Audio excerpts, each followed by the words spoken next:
Ever wondered how a brilliant lab idea evolves into a life-saving drug? It's a complex, multi-year journey, often spanning over a decade, but we'll break it down for you. So, how do you start a biotech or a pharmaceutical company? And what I mean here is how do you take an idea from lab to FDA approval to patients' hands? Hello and welcome. If you're an aspiring entrepreneur or scientist and you have a novel idea for a drug or a vaccine or molecule or a medical device, and you're wondering, how do I turn that into something tangible? How do I turn that into a pharmaceutical company? This video will break that down for you. The journey from idea to an FDA approved drug or vaccine is a very long and complex one. Often it takes over a decade, sometimes 15 years, to realize that. And today we're going to break down the key scientific and regulatory steps to start a pharmaceutical company in the United States. To make this video a lot more easier, we're going to focus on novel drug discovery, or if you're trying to start a company that is focusing on bringing a new drug to market. We'll cover each stage from preclinical to IND filing to clinical trials, phase 1 through 3, and then finally NDA submissions to the FDA. I'll explain what happens at each stage, how long each stage takes, and cost estimates on how much you should anticipate roughly. Along this journey, we'll also highlight key roles that organizations like the FDA and IRBs will play along this journey. Again, for the purpose of this video, we will focus mainly on the scientific and regulatory aspects and nothing around the fundraising or the business part of it. By the end of this, you should have a very clear picture on the drug development pathway for especially first-time founders within the space. So let's dive in. So grab yourself your popcorn and your pen and paper and let's dive in. First of all, let's start with laying down the foundation. You will have to start this company the way you start other companies, but with a few additional details. The first thing you want to start is incorporating your company, usually as a C Corp. And after you do that, the next stage you want to do is secure your intellectual property. This is the idea or this molecule that you're trying to bring to market. IP protection at this stage is absolutely critical because that's really all that you have at this point. So getting a patent for this drug or this molecule, first of all, stop competitors from trying to copy what you're doing. And secondly, give you a little bit more credibility with bringing in the right team members and sometimes investors that may want to support this journey. After you've incorporated your company and secure your IP, then you want to form a team. This team will start by forming a scientific advisory board, and they would consist of individuals that have the relevant scientific and medical background in the area that you're trying to work in. The job of the scientific advisory board at this stage is to evaluate the merit of your project. They would offer input on research priorities as well as boost your reputation as you begin to approach collaborators. If you're a first-time founder, having a very respected scientific advisory board can be invaluable for your journey. Incorporated your document, you've secured your IP, you've had your scientific advisory board. The next thing you want to do is to get into the mindset of organizing every single thing. You need to get into the mindset where your documents, your compliance documents, everything needs to be organized from day one. This means you will start documenting every piece of work that you do very diligently, and also just making sure that you're keeping in track with any sort of rules and regulations that may govern this drug that you're trying to bring to market. For example, you eventually need to follow the FDA guidelines for manufacturing practices. You have to follow the FDA guidelines for laboratory practices.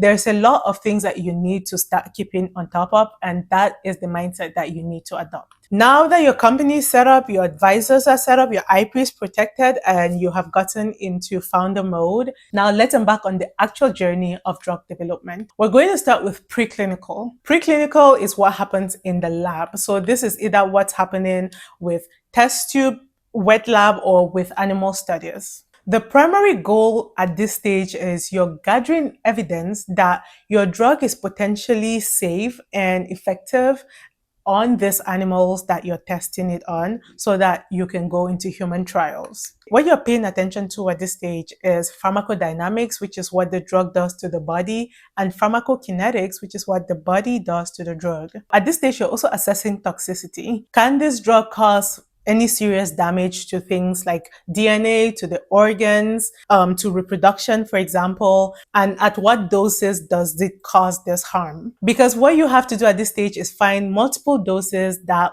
are safe enough for starting on human trials. Again, remember the whole point of this stage is you need to gather enough data and enough evidence that this drug or this molecule is safe so that you can go to the FDA for the FDA to give you the approval that you need to start testing on humans. And toxicology studies at this stage are usually done on animals like mice, dogs, and monkeys, all within regulatory guidelines. It's important to note that all preclinical work must comply within good laboratory practice terms that are set forth by the FDA to ensure that your data is of high quality and that it is reliable and well documented. Also at this stage, something else that you're working on is formulation. How do you think this drug will need to be delivered to be most effective? Is it going to be in the form of a pill? Is it going to be in the form of a shot?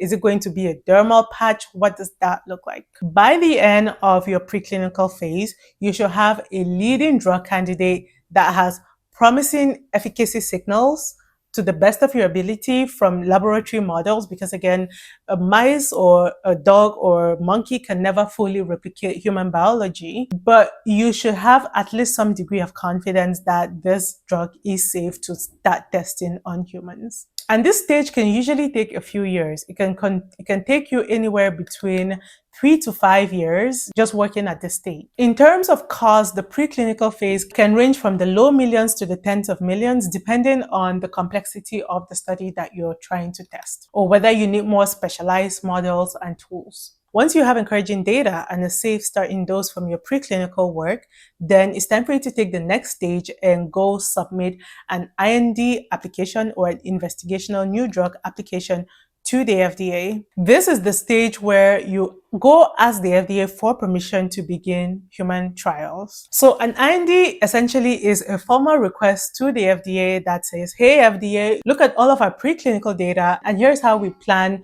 to test this drug in humans. Please allow us to proceed. This is a critical regulatory milestone that transitions your work from lab to humans. The IND is a detailed dossier that includes all of your preclinical study results, your pharmacology and toxicology and efficacy data results, your manufacturing information in terms of how is this drug going to get made in purity and stability. It also contains the proposed clinical trial plan and protocol for what is going to happen when you take this into human studies. Essentially, what you're doing at this stage is convincing the FDA that your product is reasonably safe to test on a small number of people and that you have the quality controls in place to ensure the safety of these people. All that the FDA wants to see at this point is safety. How safe is what you're doing? How safe are the people that are going to get exposed to this? When you submit an IND, you usually have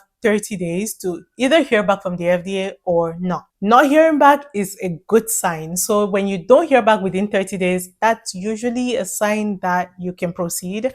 But if you do hear back, usually they would reach back out for either additional information or to put your study on hold while you figure out clearing some of the concerns that they may have. In parallel with you submitting your IND application to the FDA, you also have to start getting an IRB approval.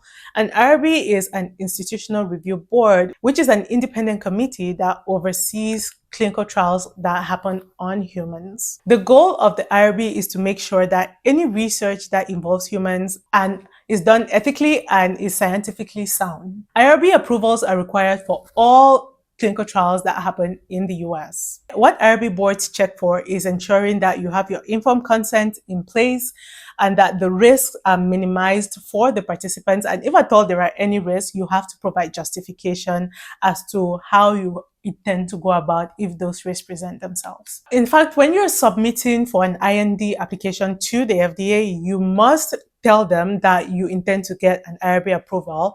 Even though your IND application will not be complete. By the time you're filing for an IRB, you should also have already had a plan for how you're going to manufacture this drug under a guideline known as the Good Manufacturing Practice. Under a guideline known as the Good Manufacturing Practice Standards. Good Manufacturing Practice, or GMP compliance, means that you have the proper controls and processes to consistently manufacture a quality drug.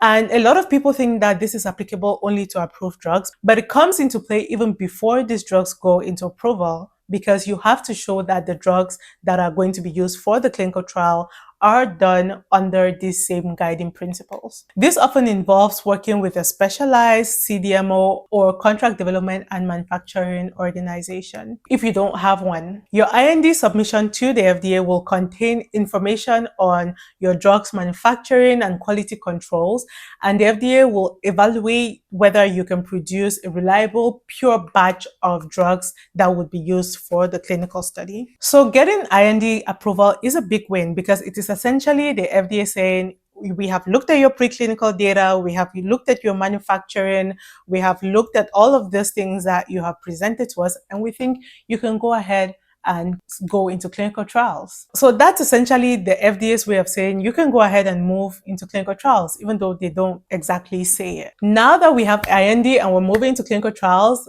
let's go into the first stage of the clinical trials, which is known as a phase 1. A phase 1 is a very exciting, pivotal moment, because after all the years of toiling away in the laboratory, now it's time for you to actually see what this does on real humans. Phase 1 studies are usually small, between about 20 to 100 people, and the primary purpose of this stage is to evaluate safety. The people that take part in phase 1 are usually not patients, so they're not people that have the disease that you're trying to cure or the disease that you're trying to address. Though for serious diseases like HIV or cancer, phase 1 may enroll patients for ethical purposes, because you don't want non-sick people to get sick. But overall, phase 1 is usually done on healthy volunteers. What you're looking at answering in phase 1 is, what is a safe dosage range for this drug? What are the common side effects that people are getting as they take this drug? How is the drug being absorbed and distributed and metabolized and excreted in the body? Often, phase 1 is done with a single ascending dose. So there's a group of people that get one dose, and then you study that.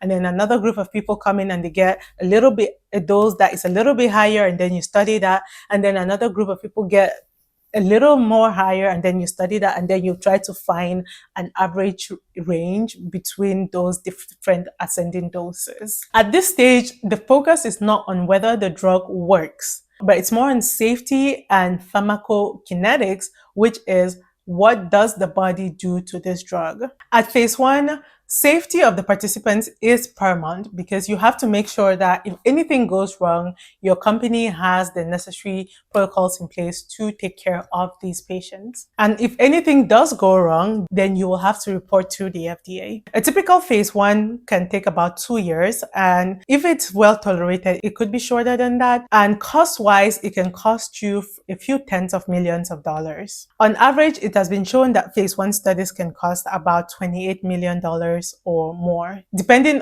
on the complexity of the study or on the number of participants. As a first-time entrepreneur, that may be a sticker shock price, but remember, this is the smallest of 3 studies. So whatever amount you have from now, it's only going to get bigger, a lot bigger. So it's very wise to run phase 1 carefully and thoroughly to prove that your drug is safe, and that becomes the gateway for you to keep moving forward. If phase 1 shows promising data, again, which shows that it has an acceptable safety profile and manageable side effects, then you'll meet with the team, again, usually at the FDA, and plan out the next stage, or a phase 2. Phase 2 is the next stage that comes after phase 1. What you're looking for at phase 2, again, is efficacy. Is this drug doing what it says it should do? The patients or the participants that take part in phase 2 are actual patients that are sick with this disease that you're trying to find a solution for. Usually, phase 2 trials are larger. They tend to have a few hundred patients. And another goal for phase 2 is to determine the optimal dose for this drug that you're trying to find a solution for. Phase 2 is traditionally divided into two stages, a phase 2A and a phase 2B, with a phase 2A being more exploratory and dosing oriented, and a phase 2B being more efficacy oriented, even though the dissection isn't always very clear. In general, by the end of phase 2, what you're looking for is a proof of concept efficacy just enough to justify a much larger phase 3. A very interesting thing that happens at the stage of phase 2 is you get something known as a placebo arm, and this is a group of patients that actually have this disease but do not take this drug that you're testing. The drug is blinded from the patient, and usually the goal for this blinding is to compare to see whether there is any difference in the results from patients that are actually sick who take your drug versus patients who are actually sick who don't take your drug. The process of picking out which patient takes what is done through something known as randomization, which means you don't know. It's random and you just fall under one of those categories. Phase 2 usually takes anywhere between 2 to 3 years. Again, it could be more depending on the complexity of the study or the number of patients recruited.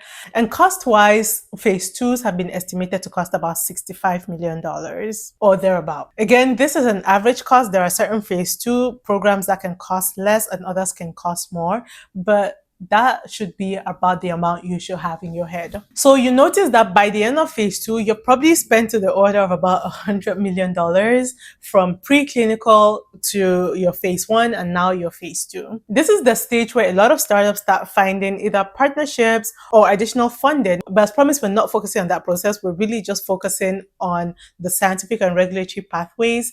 But I just want you to keep in mind the scale of investment required at each stage. A successful phase 2 is a major inflection point. You should have data showing the patients who receive the drug are doing better by whichever outcome or measure that better means. You should also have a picture of what the common side effects are. And typically you meet with the FDA at the end of phase 2 to prepare for a phase 3. Many drugs fail at phase 2. Sometimes the efficacy isn't strong enough, or sometimes a safety issue crops up. But if your drug passes this phase 2, it's time for the biggest and most definitive test yet. Phase 3 clinical trials are large-scale proof of efficacy studies that happen across multiple hospitals, sometimes multiple countries, to show that a drug works across these different settings. The number of patients required at the phase 3 can range from a high hundreds to a few thousands. As usual, in phase 3, you have another randomization where a certain group of the patients don't actually get the drug and another group do get the drug, so that you can have this side-by-side data to compare that your drug actually makes those that did get the drug get better. What phase 3 does is it provides proof to the regulators and to the medical community that this drug should be approved for patients. The downsides of phase 3 is rare side effects that probably didn't happen in phase 2 can start showing up now. And the reason for that is, again, there's just a lot more patients involved and everybody is different to a certain extent. Phase 3 trials usually run for multiple years, on average about 3 to 5 years. And in terms of cost, phase 3 trials can cost upwards of $250 million.